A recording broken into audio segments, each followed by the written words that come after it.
श्री दल्व्य ऋषि ने पलास्त्य मुनि से कहा, जब आत्मा भौतिक शक्ति के संपर्क में आती है तो वह तुरंत चोरी, हत्या और अवैध संबंध जैसे पाप कर्म करने लगती है। वह ब्राह्मण की हत्या जैसे कई और भयानक काम भी कर सकता है।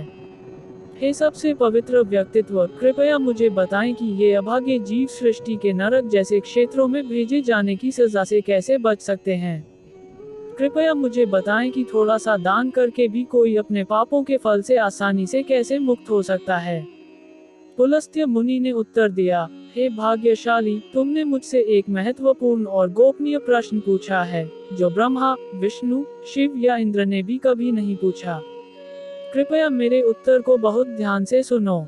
माघ महीने के आने पर व्यक्ति को स्नान करना चाहिए। काम, क्रोध, अभिमान, ईर्ष्या, दोष निकालने और लालच को त्याग कर अपनी इंद्रियों को सावधानी से नियंत्रित करना चाहिए और भगवान श्री कृष्ण का ध्यान करना चाहिए।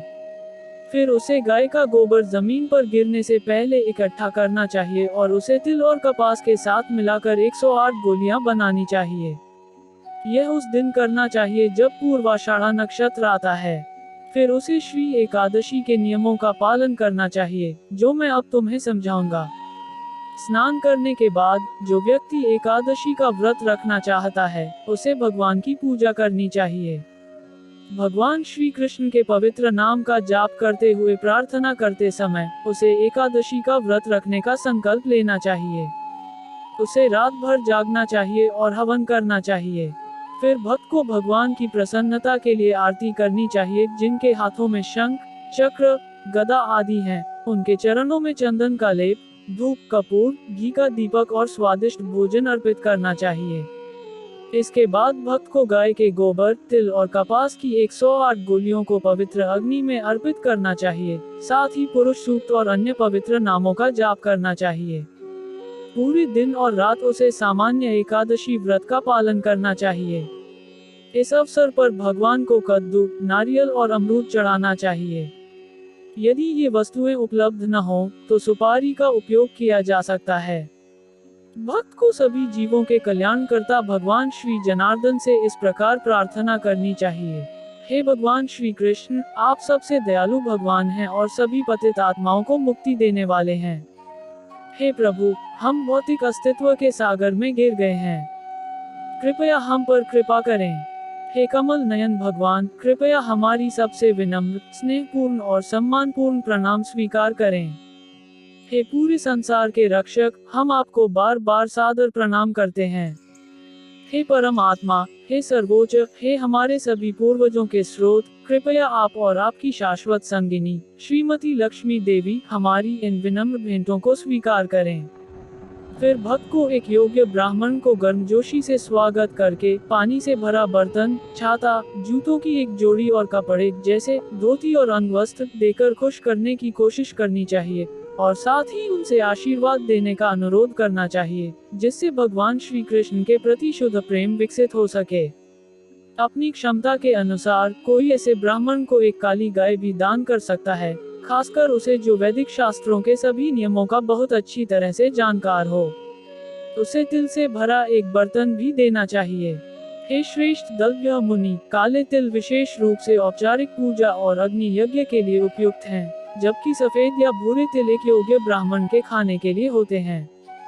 जो व्यक्ति इस सत्तिला एकादशी के दिन दोनों प्रकार के तिल देने की व्यवस्था कर सकता है, वह इस शरीर को छोड़ने के बाद कम से कम स्वर्ग लोक में जाएगा, उतने ही हजारों वर्षों तक जितने बीज उसके दान किए गए बीजों को जमीन में बोने और उनसे परिपक्व बीज वाले पौधे उगने पर पैदा होंगे।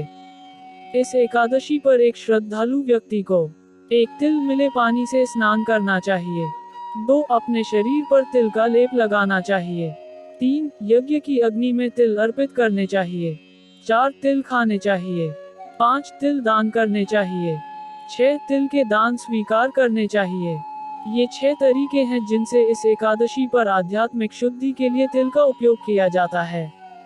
इसलिए इसे सत्तिला एकादशी कहा जाता है।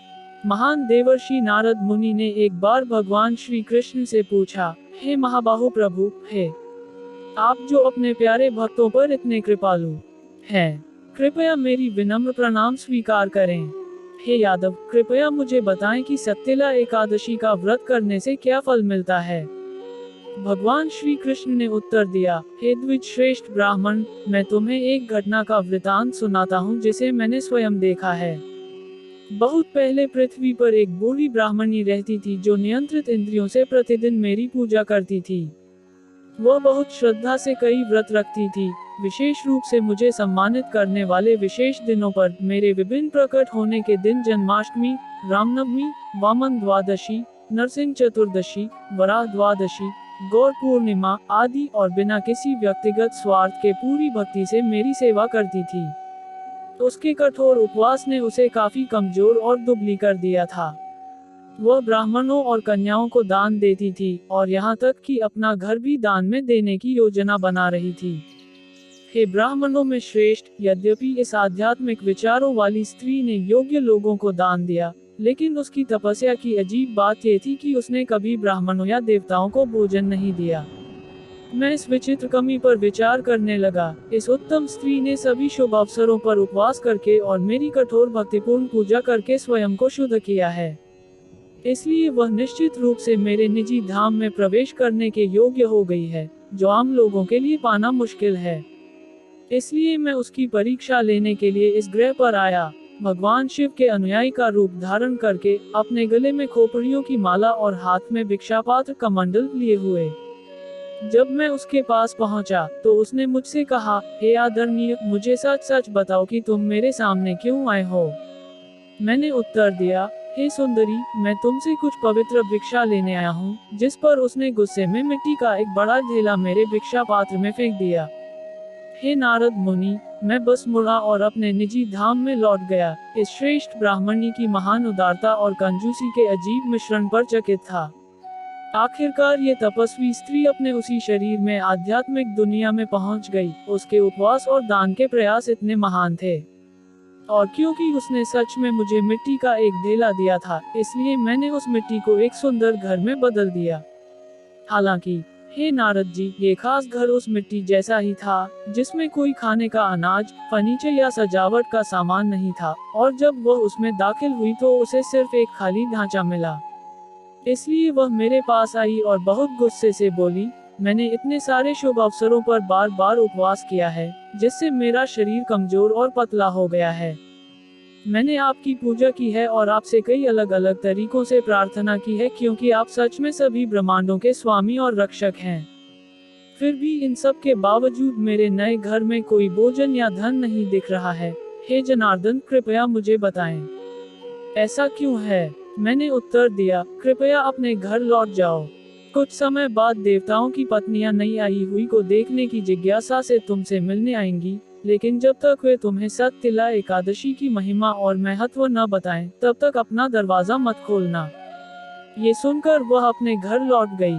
आखिरकार देवताओं की पत्नियां वहां आईं और एक साथ बोली, हे सुंदरी, हम आपके दर्शन करने आए हैं।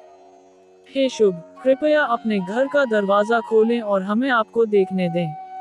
तो उस महिला ने जवाब दिया, हे प्रिय, अगर आप चाहती हैं कि मैं ये दरवाजा खोलूं, तो आपको मुझे सत्यला एकादशी का पवित्र व्रत रखने से मिलने वाले पुण्य के बारे में बताना होगा। लेकिन इस अनुरोध पर किसी भी पत्नी ने जवाब नहीं दिया। हालांकि बाद में वे घर लौट आई और एक पत्नी ने इस पवित्र एकादशी के महान स्वरूप के बारे में अच्छे से बताया। और जब उस महिला ने आखिरकार अपना दरवाजा खोला, तो उन्होंने देखा कि वह न तो कोई देवी थी, न गंधर्वी, न राक्षसी और न ही नागपत्नी। वह बस एक साधारण इंसान थी। तब से उस महिला ने सत्यला एकादशी का व्रत रखा, जो एक ही समय में सभी भौतिक सुख और मुक्ति प्रदान करती है, जैसा कि उसे बताया गया था। और आखिरकार उसे अपने घर के लिए सुंदर फर्नीचर और अनाज मिला, जिसकी उसे उम्मीद थी। इसके अलावा उसका एक समय का साधारण भौतिक शरीर एक सुंदर आध्यात्मिक रूप में बदल गया, जो सच्चिदानंद अर्थात शाश्वतता, ज्ञान और आनंद से बना था, और उसका रंग भी बहुत अच्छा हो गया। तो सत्यला एकादशी की कृपा और आशीर्वाद से वह महिला और आध्यात्मिक दुनिया में उसका नया घर आखिरकार सोने, चांदी, रत्नों और हीरों से जगमगाता हुआ शानदार और चमकदार हो गया। हे नारद जी, किसी व्यक्ति को लालच में आकर बेईमानी से धन पाने की उम्मीद में दिखावे के लिए एकादशी का व्रत नहीं करना चाहिए। निस्वार्थ भाव से उसे अपनी क्षमता के अनुसार तिल, कपड़े और भोजन दान करना चाहिए, क्योंकि ऐसा करने से उसे जन जन तक अच्छा स्वास्थ्य और उच्च आध्यात्मिक चेतना प्राप्त होगी। आखिरकार उसे इस दुनिया के बंधनों से मुक्ति, मोक्ष मिलेगी और भगवान के सर्वोच्च धाम में प्रवेश का आनंद मिलेगा। यही मेरी राय है, हे देव ऋषियों में श्रेष्ठ।